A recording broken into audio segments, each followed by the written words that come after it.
அனைவருக்குமே வணக்கம். சற்று முன் கிடைத்திருக்கக்கூடிய ஒரு மிக மிக முக்கியமான செய்தி ஒன்று வெளியாகியுள்ளது. சற்று முன் தமிழக வெற்றி கழகத்தின் உருவாகிய புதிய டிவி சேனல் இன்று வெளியீடு அப்படின்ற மாதிரி பார்த்தீங்கன்னா செய்திகள் வெளியாகிருக்கு.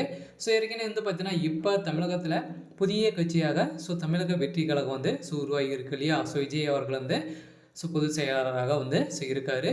இதை தொடர்ந்து தான் பார்த்தீங்கன்னா ஏற்கனவே தமிழக வெற்றி கழக விஜய் தொடங்க போகும் புதிய டிவி சேனலுடைய பேர் என்ன அப்படின்னு பார்த்தீங்கன்னா தமிழ் ஒலி என்ற சேனல் தான் தொடங்க போகிறதாக கூடிய விரைவில் அதிகாரப்பூர்வ அறிவிப்பு வெளியாகும் அப்படின்ற மாதிரி பார்த்தீங்கன்னா தமிழக வெற்றி கழகம் வெளியிட்டிருந்த நிலையில் இன்று பார்த்தீங்கன்னா மாலை வெளியிட போகிறதாக ஒரு அறிவிப்பு வெளியாக இருக்குது.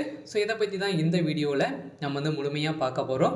அதுக்கு முன்னாடி நம்ம சேனலுக்கு இப்போ தான் நீங்கள் முதல் முறையாக வந்திருக்கீங்க அப்படின்னா மறக்காமல் நம்மளுடைய சேனலை சப்ஸ்கிரைப் பண்ணி சப்போர்ட் பண்ணுங்கள்.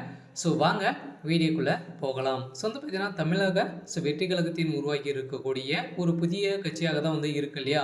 இதற்கு பார்த்தீங்கன்னா விஜய் அவர்கள் ஒரு புதிய டிவி சேனல் உருவாக்க போகிறதாக இப்போ அதிகாரப்பூர்வமாக வெளியாகி இருக்கு. இதன் அடிப்படையில் தான் இன்று வெளியிட போகிறதாக செய்தி வெளியாக இருக்குது. இருந்தாலும் தமிழக வெற்றி கழகம் என்ற கட்சியை தொடங்கி விஜய் 2026 ஆம் ஆண்டு நடக்க இருக்கும் சட்டமன்ற தேர்தலில் போட்டியிடுகிறார். இந்த நிலையில் தற்போது கட்சியின் முதல் மாநில மாநாடு விக்கிரவாண்டியில் நடைபெற்றிருந்த நிலையில் சுமார் 8 லட்சம் பேர் கலந்து கொண்டு மாநாட்டிற்கு 80 கோடி ரூபாயை விஜய் செலுத்தியதாக தகவல் வெளியேறும் நிலையில் இம்மாநாட்டில் திராவிட மாடல் என்று கூறிக்கொண்டு ஏமாற்றியிருக்கிறார்கள் என தமிழ்நாட்டை ஆளும் கட்சியாக இருக்கக்கூடிய திமுகவை நேரடியாக பேசியது பெரும் சலசலப்பை ஏற்படுத்தியிருந்தது.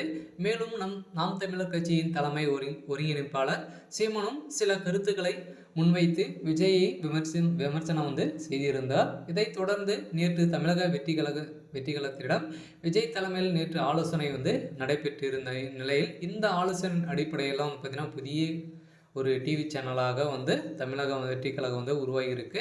இதைத் தொடர்ந்து தான் தமிழக ஆலோசனை செயற்குழு கூட்டத்தில் அந்த கூட்டத்தில் பார்த்தீங்கன்னா 26 தீர்மானங்கள் நிறைவேற்ற பெற்றிருந்த நிலையில் இந்த நிலையில் அவர் புதியதாக ஒரு சேனல் உருவாகி இருப்பதாக அவர் வெளியிட்ட ஒரு அறிக்கையில் தான் பார்த்தீங்கன்னா இப்போ வெளியாக இருக்குது. இருந்தாலும் அதற்கு தமிழ் ஒலி என்ற பெயர் வைக்க போகிறதாகவும் வெளியே இருக்கும் நிலை தான் இன்று பார்த்தீங்கன்னா இந்த செய்தி இன்று வெளியே இருக்குது.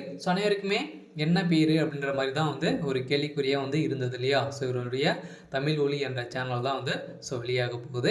இருந்தாலும் என்ன நடக்க போகுது அப்படின்றத வெயிட் பண்ணி பார்க்கலாம். இருந்தாலும் வருகின்ற சட்டமன்ற தேர்தலுக்குள்ளே என்ன நடக்க போகுது அப்படின்றத வெயிட் பண்ணி பார்க்கலாம்.